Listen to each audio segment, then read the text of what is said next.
มันเป็นนี่เขาเราสิเล่าปันพังว่าพื้นว่าโดยเขาเรียกว่า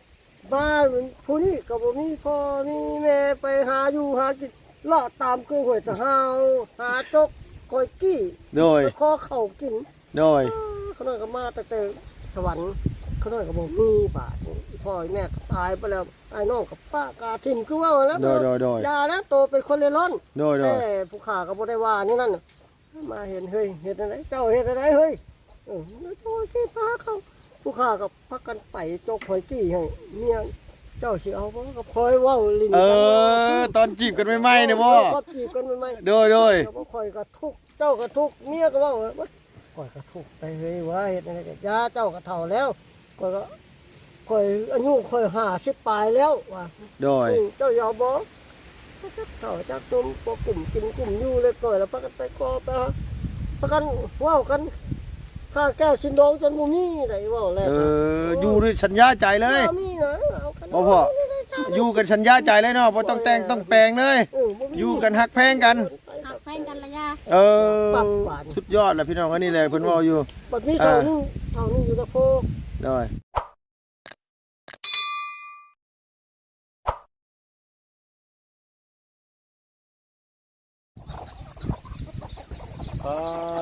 ตกพี่น้องเนาะเปิดคลิปมาพี่น้องเอ้ยไก่กะหน้าพุ่งกำลังสอนกินข้าวกินน้ำแซวอยู่เบิ่งในสายตานี่คือสิหลาย10 โตเติบอยู่เนาะพี่เนาะวันนี้ก็อยู่บ้านหน้าโพพี่น้องเอ้ยอยู่เมืองอุทุมพรแขวงสะเขตนะพี่เนาะ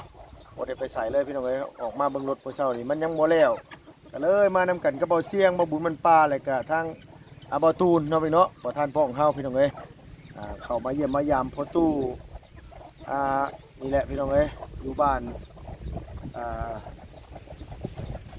นาโพพี่น้องเนาะพี่น้องคุณมากราบพ่อตู้แล้วอยู่ดอกพี่น้องเอ้ยมาบ่ได้มาแต่เฮิงแลลุงก็ได้โอ้มาเที่ยวนี่กันในรอบเกือบ2 ปีพุ่นมาจักเนาะพี่น้องเนาะโดยเอ้าเว้าคอยเอาเด้อพี่น้องเด้อเพราะว่าท่านี้ท่านั้นก็ไม้บ่มีไม้เสียแหละพี่น้องเอ้ยไม้มันตายไม่ก็ตายไม่กันสั้นก็ใกล้สิตายละนับมือแห้งเป็นไปทุกที่ตัวแดนเนาะพี่เนาะโดยเอาในใดก็ตามแต่เนาะพี่เนาะในใดก็กราบสบายดีเด้อสบายดีและสวัสดีพี่น้องเบิดสุขุสุขคนระวังในและก็ต่างประเทศพี่น้องเอ้ยที่เข้ามารับมาชมช่องลุงเฮิมชาแนลคือเก่าคือเดิมพี่น้องเอ้ยมาพบปะพอกันมื้อนี้ก็อยู่เฮือนประตูเจ้าชื่อประตูหยังเนาะเฮาลืมแหละประตูพรพี่น้องเอ้ยโอ้ยเนาะประตูต้นย่างเขานี่แหละเนาะพี่น้องเอ้ยมีใกล้กาหน้าหุ่งเนาะพี่น้องเนาะว้าบริเขามาจะหึงเลยในลุงก็ได้เนาะพี่น้องเนาะเปลี่ยนแปลงไปหลายพี่น้องเนาะโดยไปพี่น้องเอ้ยโดยผู้ไก่เราหยาบอยู่เบิ้งนี่คือสิบริกินจักโตหรอกเบิ้งนี่ได้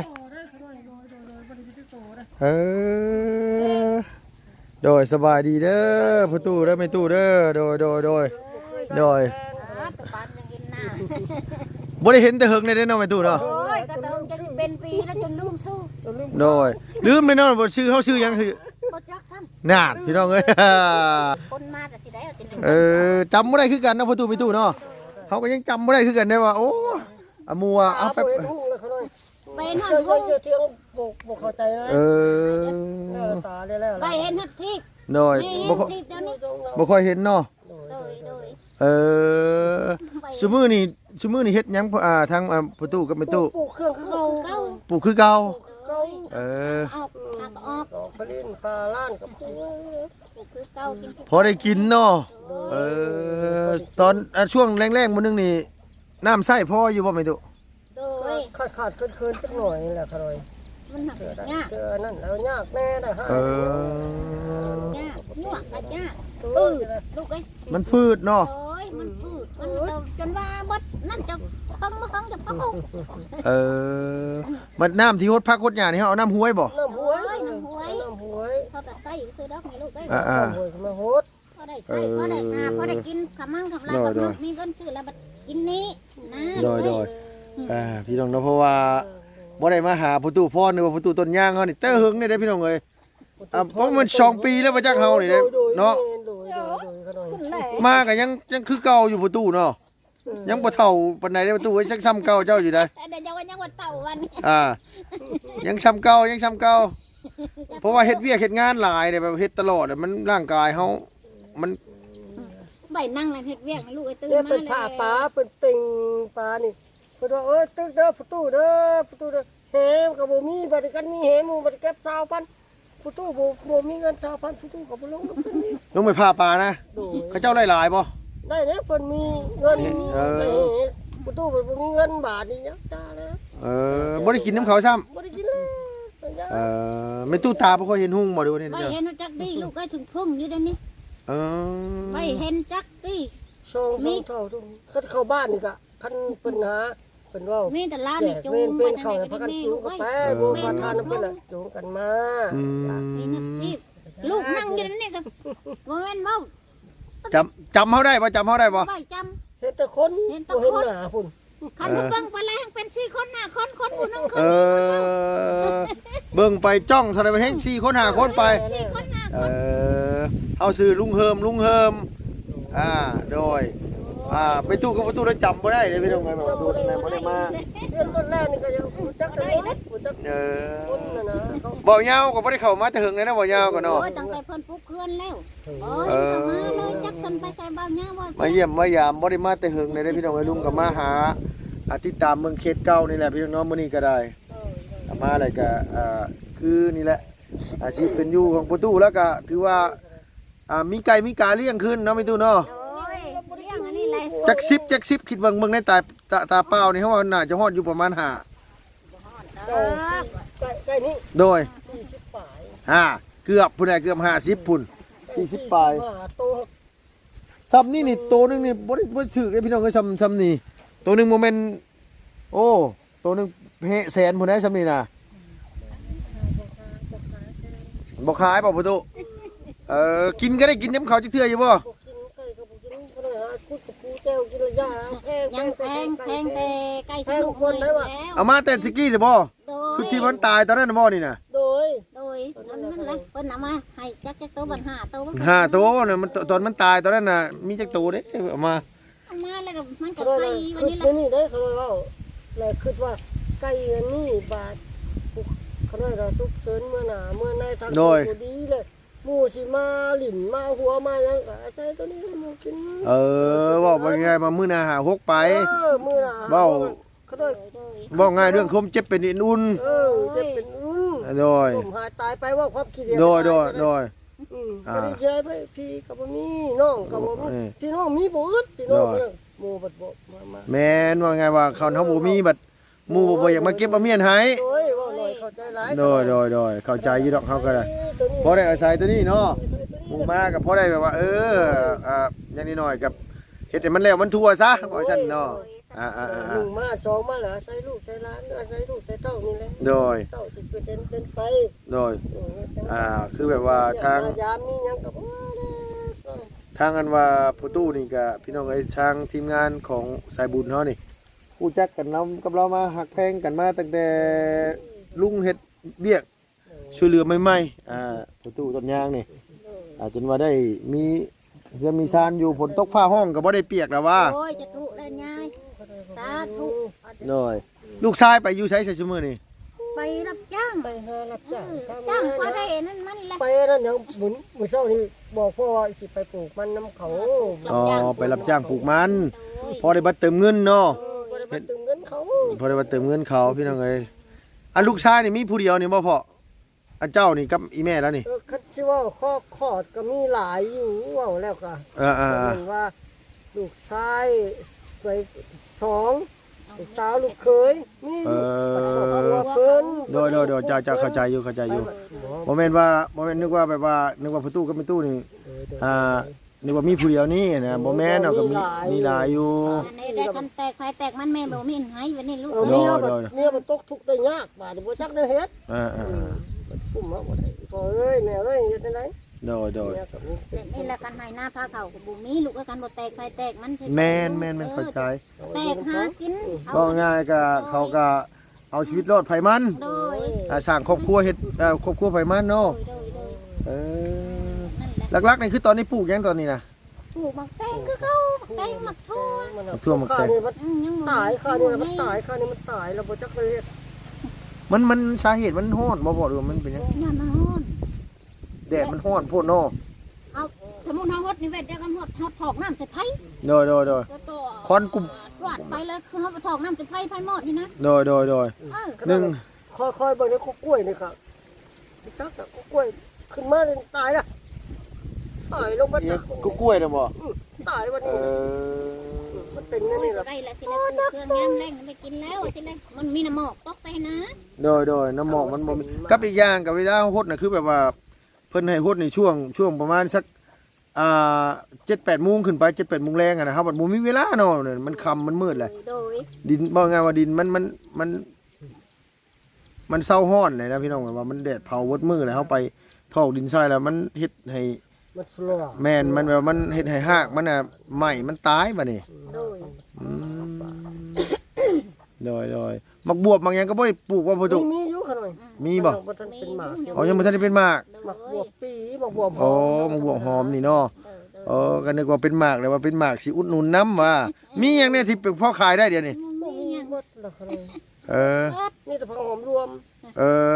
อผักหอมรวมน่ะพอได้กินอยู่เนาะ โดย เจ้าชวนนะปลูกทั้งในชั่วโมงนี่ประตูไม่ถูก เขา อ๋อทางเก่าพุ่นเนาะ โดย เออ พอปลูกเขาเฮ็ดน้ำเพิ่นแล้วซ้ำซ่าลูกมาแต่ไทย ฝ่ายเธอเหนือ นั่นก็นี่แล้ว อันนี้นี่คืออันนี้อ้อมนี่ โดยนี่แต่ของ ของเพิ่นบ่หรือว่าของ โอ้ยของเพิ่นน้อยตอนเพิ่นซื้อให้ ตอนเพิ่นซื้อให้แล้วแม่นของก็น้อยเป็นพวงอันนี้ โดยฮอดใช้น่ะ นี่นะใกล้ๆคุณยาว เราก็ย่างมานี้เนาะ โอ้ย โดย ตัดไปพุ่นบ่ฮอดบ่ผู้ ฮอดอยู่หวยฮอด ฮอดห้วยพุ่นเนาะ ทั้งหวย เออโดย นั่นแหละกันก็โอ้ยสิแล้วกันเพิ่นบ่ซื้อให้แฮงแต่สิไปอยู่ใส่แล้ว น้ำท่วมอยู่บ่ประตูอยู่พระมาท่วมบ่ฮอดยามท่วมท่วมบ่ เพิ่นมาเทื่อนึง2เทื่อเนาะเพิ่นอยากว่าถอกดินให้พวกเขาขุดดินขุดค้นทางถนนน่ะถอกไปบ่ตรงนี้เพิ่น เพิ่นทอกนะเพิ่นอยากได้เงินบ่ 1-2แสนเพิ่นเอาจักเขาได้เจ้าได้สิได้เอาไปอยู่ เพิ่นอยากถมดินให้ โอ้ยเพิ่นจะกรม เพิ่นอยากถมให้แล้วเพิ่นอยากได้รถ1-2 แสน รถลง2แสนสมแล้วมันไหลลงคุณเพิ่นว่าไหลลงคุณเจ้าอยู่สนุก เอาบ่มีเงินแหละบ่ โอ้ยโดย จักสิเอาใส่จ่ายเพิ่นเนาะพ่อเนาะเออ แม่ลูก ขน้อยว่าดังโก้โก้ดิบ่นั้นได้ขน้อยหูหนวกซะเนาะได้ยิน บ่ได้ยินโดย ค่อยบ่ได้เด้ เข้าใจต้องเว้าดังๆแน่ โดย ปีนี้เท่าไหร่แล้วพ่อพ่อตุ 70ปลายแล้ว78 76 77 ประมาณเนาะสูงชุดประมาณ8 78เนาะ 70กว่าปีแล้วพี่น้องเอ้ย ของเพิ่นออกเลยปัด เออพ่อตุก็ไม่ตู้อยู่กันมาจักปีแล้วนี่นะ ลายที่จนมาตุลาจนเป็นบ้าน เออ ห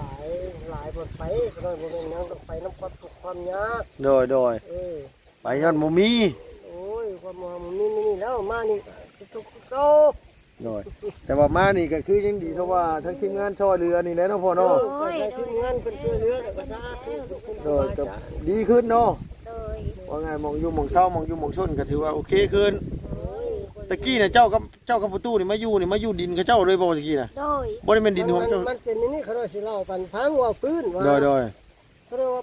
บ้านผู้นี้ก็บ่มีพ่อมีแม่ไปหาอยู่หากินเลาะตามคือห้วยตะหาวหาจกคอยกี้ โดย ขอเข้ากิน โดย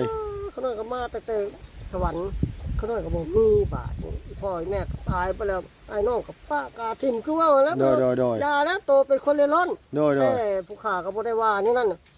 มาเห็นเฮ้ยเฮ็ดอะไรเจ้าเฮ็ดอะไรเฮ้ยแล้วโทษที่พาเขาผู้ขาก็พักกันไปจกหอยกี้ให้เมียเจ้าสิเอาบ่ก็คอยเว้าลิ้น ตอนจีบกันใหม่ๆเนี่ยบ่ ก็จีบกันใหม่ โดย ๆบ่คอยก็ทุกข์เจ้าก็ทุกข์เมียก็เว้าว่าคอยก็ทุกข์ไปเฮ้ยว่าเฮ็ดอะไรก็ยาเจ้าก็เฒ่าแล้วคอยก็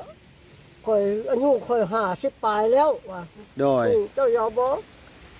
เฒ่าจักตุ่มบ่กลุ่มกินกลุ่มอยู่เลยก่อยแล้วพากันไปก่อไปหา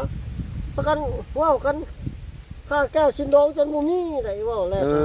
อยู่ด้วยสัญญาใจเลย บ่มีนะเอากัน บ่พ่ออยู่กันสัญญาใจเลยเนาะบ่ต้องแต่งต้องแปลงเลย อยู่กันฮักแพงกัน ไป งกันระยะ ปรับหวาน สุดยอดแหละพี่น้องอันนี้แหละเพิ่นเว้าอยู่ บัดนี้เท่านี้อยู่ตะโพ ได้ เจ้าบ่มีบ่อนอยู่บ่อนกินบ่มีบ่อนไปบ่อนมาลูกเราคนห่างเนาะเพิ่นเป็นคนด้วยเนี่ยเลย คนมีแน่ ลูกไปเตือนใครเจ้าปัวระบัดดินนอนต้นหญ้าของข่อยให้ได้ให้เจ้าให้สู้ได้กินตามลูกข่อยมาลูกข่อยมาแล้วแต่เจ้าสิขึ้นมาหาได้แล้วแต่เจ้าแล้วแต่เจ้า โดย เคยไปอยู่นำเพิ่นก็อยู่คมย่างนี่แล้ว ผมย่างดิโดย วันนี้ก็ปะพก โดย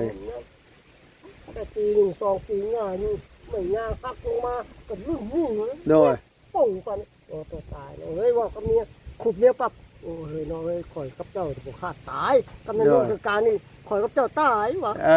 ปอบขึ้นมันจะแล้วได้อินวัดศาสนาสองถ้าเคยเป็นคนภูมาเป็นหานี่แล้วสาธุแล้วสิเลยจะพอได้น้ำลูกเต้านี่แหละ แบบพ่อกับแม่นี่บ่ได้ชูขอบ่ได้ขอบ่ได้มีทำบุญสำรสบ่ได้มีหยังจักอย่างใบลำต้งน้ำตาลบ่ได้มีสัญญาใจเกี่ยวก้อยว่าสิฮักแพงกันจนเฒ่าจนแก่แล้วก็แล้วเนาะ มีแล้วขนาด จ้ามักตาแล้วสินี่ปะมื้อนี้มื้ออื่นบ่จักเฮา บ่จักคือกัน จ้ามาสิไปเอาจักสิไปเอาน้ำ คัน ไผ ที่ว่าปันลูกแป้งว่าโอ้ยลูกนี่ลูกสองลูกผู้นี่มันได้ลูกแล้วเอาผัว โดย ย้อนว่ามันถูกมันยากแล้วผัวป้าได้ลูกเต็มลานด่านเต็มเฮือนลูกสามลูกสี่แล้วเป็นป้านี่จักเขาบอกมี โดยว่าง่ายๆก็คือต่างคนต่างบ่มีต่างคนต่างเป็นห้างเป็นหมายมาคือกันมาแล้วพ่อกันอยู่เครือห้วย โมเลยเอากลางบ้านท่านนาเขา เว้ากันตรงๆนี่คือจีบกันนี่บ่ได้จีบอยู่กลางบ้านห้านหญ้าเลยจีบกันอยู่เครือห้วย เป้าตรงเลย โดยเจ้าก็ไปหาหอยกี้ข่อยก็มาหาหอยกี้ ตู้นี่ว่าตรงโลด โดยแล้วก็มา พวกดำมัน อยู่ในหันเลยเนาะพ่อตู่เนาะแบบว่าตกลงกันอยู่หันตกลงกันว่าเฮ้ยเจ้าว่าสิเอาบ่ข่อยบ่ติ โดย เอาอยู่ในจีบกันตอนหาหอยกี้เลย โดย ใจดีดอกพี่น้องเอ้ย พ่อแม่ก็เสียเบิดแล้วยังแต่ลูกแต่หลานเล่นหลอดเขาอยู่น้ำมันจ้าได้ โดยเดี๋ยวบัดนี้จากมื้อนั้นเนี่ยทางทีมงานเข้ามาช่วยเหลือนี่ดีขึ้นหลายบ่แม่พ่อ ดี โอ้ยก็ ดี ดี สา ก็ ธุ ดีจนว่าจันว่านอนโอ้ยเฮ้ยพลบ่ฮู้ว่าใส่แล้วเนาะเว้าจิแล้วเว้าดิ โดยกับอีกอย่างกับมันบ่มีไผชิดได้เฮาหนีแล้วจังนี้นะเฮาอยู่แล้วก็อยู่ไงหากินว่าไงหากินหาอยากไปเฮาว่าไงว่าคันเฮาอยู่ให้มันพอเพียงมันก็พอเพียงเนาะแม่ตู้เนาะเลี้ยงไก่เลี้ยงนี่ไปคันมีงัวมีหยังเลี้ยงจักโตช่องโตยังดีเด้อนี่เนาะ ยังบ่มีลูกเอ้ย บ่มีบ่ เรื่องงูเขาโดนจ้าเรื่องงูมัน น้ำมันหนุกทานมันมีแหละ น้อยกันว่ากันมีงัวมีหยังเลี้ยงปีนึงออกลูกเทื่อนึงก็ยังไข่อยู่เด้อพี่น้องแบบว่าปีละลูกละใดไปพอได้ย้ายปอกๆแป๊กๆไปตามภาษาผู้เฒ่าเนาะเสียหญ้ามาได้ก็พอได้ทิ่มให้งัวกินเนาะพ่อเนาะ หญ้าขนมอยู่กับเป็นดง เด้อ จดขนมย่างไปกลางเว้นกลางงานก็มีผู้ใดเด้โปรดทานเนาะโปรดทานหน่อยแน่งัวจักโตมาเลี้ยงเพิ่นสิได้ลูกได้เต้ามันบาดว่าเฮารู้ล่วงแล้วไปแล้วยังว่าโอ๊ย แม่นแม่น ไผสิคือเห็นเด้ก็เลยคึดอยู่ได้ผู้เดียว เพิ่นให้เลี้ยงจ้างก็เอานะเนาะพอถึงนะ ดูกันเพิ่นให้เลี้ยงจ้างก็ไปติ บ่มีบ่พี่น้องเอ้ยคนที่แบบว่าอยากให้เราประตูมาเลี้ยงจ้างจักแม่2แม่เนาะประตูเนาะแต่ว่า2แม่ปีละลูกนี่ก็เขาก็ได้ปีละโตเนาะว่าง่ายซะมันก็ยังแบบ เป็นไปแบบได้ขน้อยก็จะได้ โดยอยู่แบบแคมห้วยแคมห้องสิกับหาปูหาปลากินง่ายอยู่บ่ประตูขอจะถาม พอสิลายมื้อโตมื้อสองแล้วเอ้ยบ่ได้กิน สมองผมนี้มันมีมูพวกมีมองมีขอลังเถื่อนมองเก่ามองขาดเพิ่นมาโอ้สูสิเมื่อป้ายคุยเด้อก็ป้ายก็ได้ต้นโตสมองเก่าโดยปลาสูตรปลาขาวเฮานี่ได้เนาะ ปลาขาวตัวต้นตรงนี่ บ่ได้มาป่นเนาะประตูเนาะ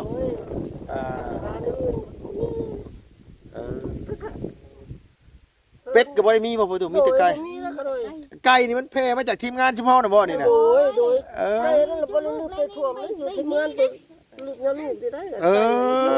อันที่ยกยาบอยู่นี่ได้ โดย อ๋อพี่น้อง บ่ขายก็ว่าอาศัย บ่เลยนี่บ่แย้งนี่แหละเกลือตอนแรกเนาะ นับได้เนาะ โดย นับในมือนี่นับนี่เด้อเนาะยันคนไปยิงมากินเลยเป็นยังไง จะลูกชายเว้า ามันไม่หาคอแล้วไก่บ่กล้ากินแดงน้อยต้องมีเวียกรีบไป อยู่กลางบ้านเขาขอเด้อลูกเอ้ยไก่ขอนเจ้าแน่พอได้ไก่ขอไก่ควันอย่าได้บ่เป็นขอไก่ขอให้ไก่เป็นได้ไก่ เพิ่นขอซื้อเพิ่นมาขอซื้อน้ำเพิ่นขอซื้อไปไก่ทีมงานของเพิ่นอย่าได้สิละขอบ่ได้ เออ เอามาให้ขอให้กันขายแล้วขอยกับบ่จักได้เฮ็ดสิละ โดย มันเป็นขายเฮ็ดได้สักเจ้าเลี้ยงไว้ฮอดมื้อใดเลี้ยงคนดูบาดเฮาสุขเสริญมื้อหน้ามื้อใดเด้สั่น โดย เอาบ่ดีเด้สั่นโอ้ยมื้อนี้ไข่แล้วเนาะ โดย2ตัว3ตัวแวะไปพอได้เงินไปหาหมอเนาะขายกลัวเนาะประตูเนาะเฮาบ่มีเขาน้อยยังว่าเขาน้อยบ่มี โดยอันนี้ก็คือแบบว่ามันอยู่ป่าอยู่ดอนคันเฮาบ่นำสิ่งที่แบบว่าอันนี้มามันก็บ่เป็นหยังพี่น้องเอ้ยระวังแต่ถ้าว่าอาจจะยามนี่ใครนี่แหละมันเริ่มวิทห้าวิทหยังแล้วเนาะแม่เนาะเคยว่ามันเคยพ่อห้าอยู่บ่โอ้สาธุบุญมีลีลอเนาะดีแล้วมันก็ยังเทวดาก็ยังเห็นอยู่เด้เนาะคันพ่อห้ามันบ่หลายปานนี้เนาะพ่อทูเนาะนี่ถ้ากลางบ้านน่ะจะยึดงาดเขาไก่เอาเขาเอา คันมันได้คู่โตนี่หลายกว่านี้ย้อนมันได้3โต4โตมันบ่เบิดมันบ่ขาดแล้วบ่เบิด ไข่หา6แม่อยู่ทั้งพวกไข่ ตอนนี้นะ น้ำมันต์ น่ะน้ำอยู่มันนอนพุ่นน่ะ ไก่มันนอนทั้งหัวทั้งตีน เจ้าคือบ่เฮ็ดห้างให้มันพอ ไข่ ฮะ บ่คัน บ่ไข่บ่ บ่แม่นคันทางอยู่กลางบัดเฮาปานปานนี้ประจำนี่กินได้ขี้ไผน่ะมันก็ได้ขี้ไผดังไผทางนี้บอกให้ยาวหางมาพี่เด้อไปสิหมายหางมึง อยู่ตอนนี้บ่ เดี๋ยวนี้ล่ะก็ได้แล้ว ใช้ไปขึ้นไปเบิ่งดีกว่าพ่อไปโอ้ยพี่น้องเอ้ยโดยไก่กับผักไข่อยู่ในข้างขี้ไฟโอ้ยพี่น้องเอ้ยโดยแพงแท้แพงว่าเนาะก็เจ้าพี่น้องเนาะใส่ละโดยตะกี้นี่ตะกี้ปัดตั้งขี้ไผอยู่นี้ทั้งนั้นไว้แข็งน่ะแห้งบาดนี่อันนี้มันตั้งพี่บาดนี่เนาะตะกี้ตั้งนี่ย้ายไปหันโอ้ มันเป็นคำมัน มีจักแม่เดี๋ยวนี้ผักนี่ นู่นนี่แม่นึงอยู่กลางแม่นึงบ่ทันปาก ตัวนี้อยู่ควนตัวนี้ ตัวนั้นอยู่ควันพุ่นน่ะ จะซื้อใส่ น่ะโอ้สาดพุ่นน่ะสาดพุ่นนี่เนาะคุมุมนี่บ่ทันจะได้ ไปละให้เด้เป็นให้ยาบาล อ๋อตัวนี้แม่นี่เนี่ยหาแต่กำลังสิฟ้าอันขาดสิกำลังสิไข่กำลังสิไข่เนาะกำลังสิพักป้าผู้พี่น้องเอ้ยพุ่นน่ะ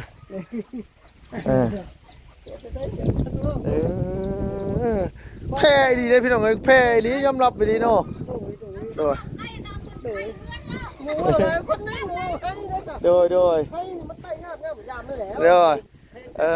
เพลงไกลล่ะ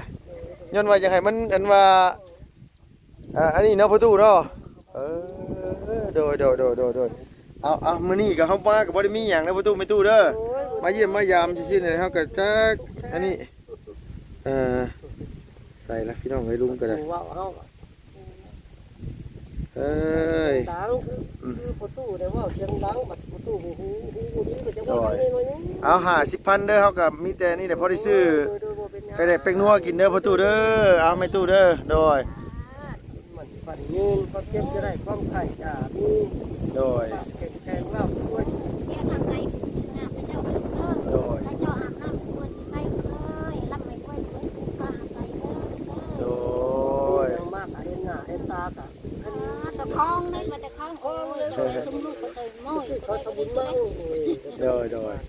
ว่าได้เห็นแต่หึงเลยพี่น้องเลยเนาะโดยขอบใจหลายๆเด้อประตูเด้อยังดูดีมีแห้งอยู่เนาะโดยไปพี่น้องครับไปแล้วสบายดีเด้อตูเด้อโดยเอาเนาะพี่น้องเนาะ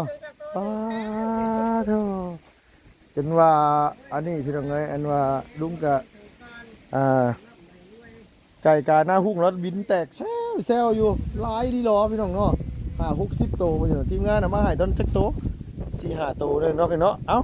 สำหรับคลิปนี้ขอบคุณในไลน์อยู่ดีมีแห้งอย่าเจ็บอย่าจนร่ำรวยพี่น้องเนาะไปแล้วพี่น้องบ๊ายบายสบายดีเด้อ FC บัสสุขุสุคนปุญญาจะดีบัสสุธานเนาะพี่เนาะ